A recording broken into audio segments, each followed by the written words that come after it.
Y'all genuinely make me love Mondays because this is one of the very few times I get to talk to you guys. Not about Yu-Gi-Oh!, not about any of that superficial bullshit, directly to you about you addressing health. Some of you guys have responded that I have helped you tremendously just by telling you my story. I really hope I can inspire so much more to be better than what they were yesterday, regardless of the circumstance. What's going on with you guys? TheCaliEffect, king of games here, and you already know what today is. It's Update Mondays! That's right, ladies and gentlemen, just another week of kicking rheumatoid arthritis' ass. I actually got so bored of kicking its ass, I decided to make Update Monday about something else. I just recently realized that I need therapy, and this is something that is especially taboo with the black community. You can ask a lot of people about therapy and they'll tell you they don't need it. They'll say that they're very religious or they're spiritually healing, and that's all okay, but you need therapy. In the past few years, I've bought a house with Yu-Gi-Oh cards, just recently purchased another car with Yu-Gi-Oh cards. I've done just about everything I've imagined, and I've kicked RA's ass, and I'm still getting therapy. Basically what I'm saying is that it doesn't matter where you are in your life. Getting therapy doesn't mean that you're crazy. It means that you want to improve yourself, and that's something that I've always been a fan of. With that being said, for everyone that is reaching out and attempting to get help, I commend you. Don't stop. It doesn't matter where you are in your life. Having a professional to talk to can be the difference between good and too strong. With all that being said, we are in a too strong Yu-Gi-Oh format right now. There are so many great decks that are considered the upper tier, but what about those rogue decks? That's right, ladies and gentlemen, in this video, I'm going to be talking about some rogue decks that you guys could be using to dominate the top tables. These decks are really good. I also want to point out that every single one of these strategies has the potential to be in the YCS Summer Cup, so not only will I be talking the talk, we'll even be walking the walk. So of course, if you want to see more content like this, then be sure to destroy that subscribe button, but also be sure to hit that notification bell because, well, we just too strong. I also want to take the time out to say that if you guys are planning on buying any of these strategies, make sure to use my TCG player link down below. It really helps me out as a content creator.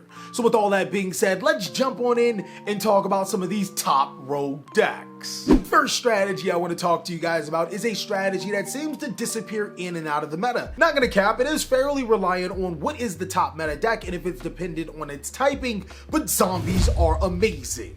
I think it's safe to say that zombies are a complete thriller when it comes to a competitive Yu-Gi-Oh deck because there's quite a few approaches that you could take. One of the more popular versions of Zombie World is Zombie Outledge. As you guys know, the zombie strategy is based off of being able to summon Doom King Ballard Rock to your side of the field, which can summon itself if there is a field spell card and also negate a zombie monster's effect or banish a card on the field when cards like Ash Blossom and Joyous Spring and Ghost Spell and Haunted Mansion are activated, which both seem to be zombies. Outledge actually does a really good job to build upon that. Not only do you have cards like Sanguine and Black Awakening to be able to special summon Golden Lord, but these cards can also special summon zombie monsters from your deck to your side of the field if you already control a Golden Lord. Talk about your play getting interrupted for your opponent to think that you're dead, only to find out that your strategy is undead and you can special summon the zombie monster you need to your side of the field. Now, not only does Zombie World by itself disrupt some of the more popular strategies in the Yu-Gi-Oh card game, like Rocket Dragon Link, Solomon Great, and Tri-Brigade, when this card is combined with certain cards like Ice Dragon's Prison and Super Polymerization, you can almost resolve this card effect every single time. Using your opponent's monsters to make a Dragon Necro or Outledge the Mad Golden Lord is not only a really good plan, it actually, it gets rid of their cards. Zombie World is easily a strategy that you guys should consider if you want the meta to be mummified by your plays. Now there is a strategy that gets really strong due to King's Court and a lot of players have forgotten about it, but Burning Abyss is an amazing rogue deck in this current Yu-Gi-Oh format. Basically what Burning Abyss is based off of, it's damn Dante back at it again. This card can send the top 3 cards from your deck to the graveyard if you detach a material. The cool thing about it is that all of your Burning Abyss main deck monsters have an effect that if they're sent to the graveyard, you can gain some pretty cool effects. Take for example Graph and Seer, allowing you to special summon a Burning Abyss monster from your deck or graveyard to your side of the field if they are sent to the graveyard. There's also Beatrice, Lady of the Eternal, which can exceed summon herself on top of Dante by discarding and gaining a Burning Abyss monster's effect. Who made that? That actually sounds really busted now that you think about it. Now there are 2 really good reasons why Burning Abyss is an amazing Yu-Gi-Oh card deck. One we already have in Divine Arsenal AA Zeus, seeing that Burning Abyss is an Exceed based deck, being able to make Zeus and still be able to get your Burning Abyss monster's effects by detaching them off of Zeus is pretty incredible.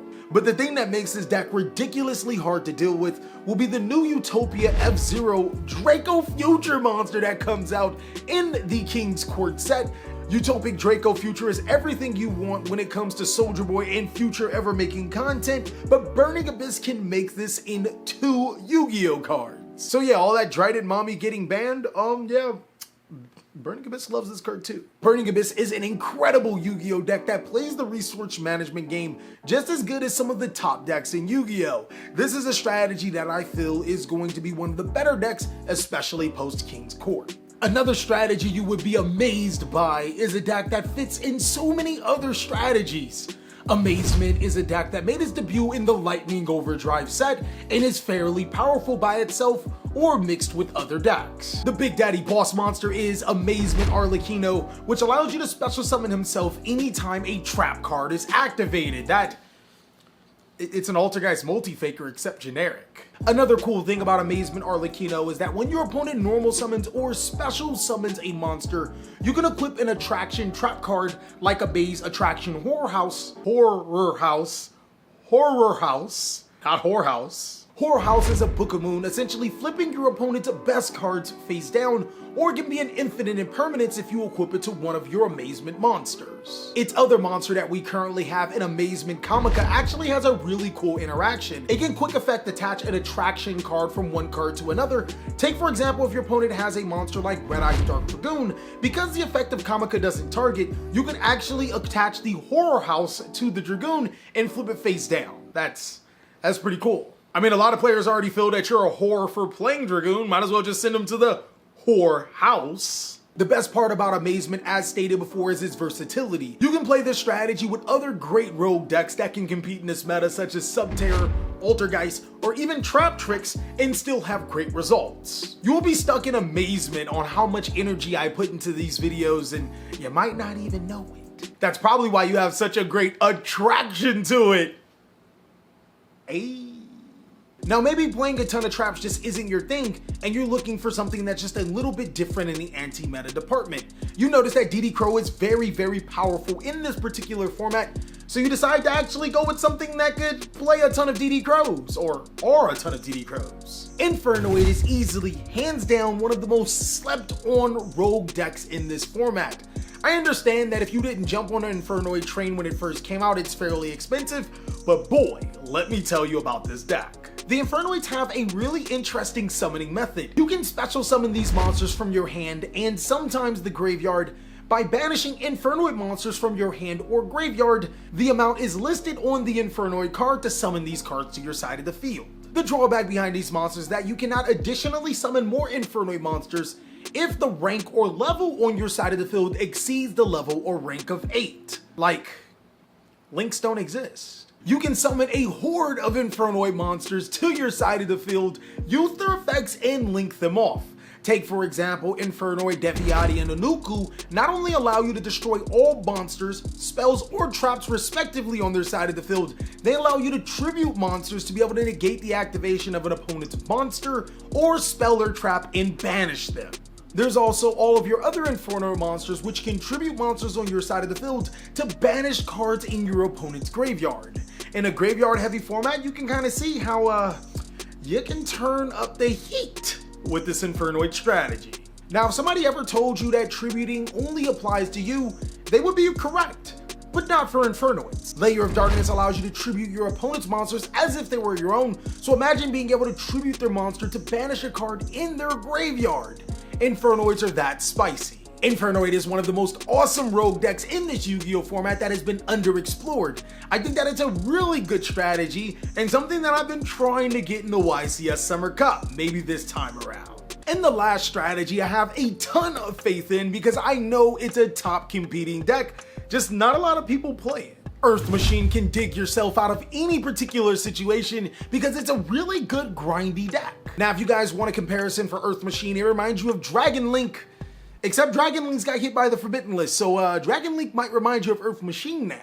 This strategy is a collaboration of Earth Machine monsters such as Machina, Infinite Track, and of course Trains. It makes some really deadly boards like summoning Super Dreadnought Juggernaut Labe, the huge monster that allows you to pretty much attack for game. But this deck is more than just an OTK deck, it plays a really good grind resource. Double-headed Anger Knuckle is a card that keeps summoning itself from the graveyard to the side of the field and can continuously provide you Earth Machine monsters to either protect you or link for you.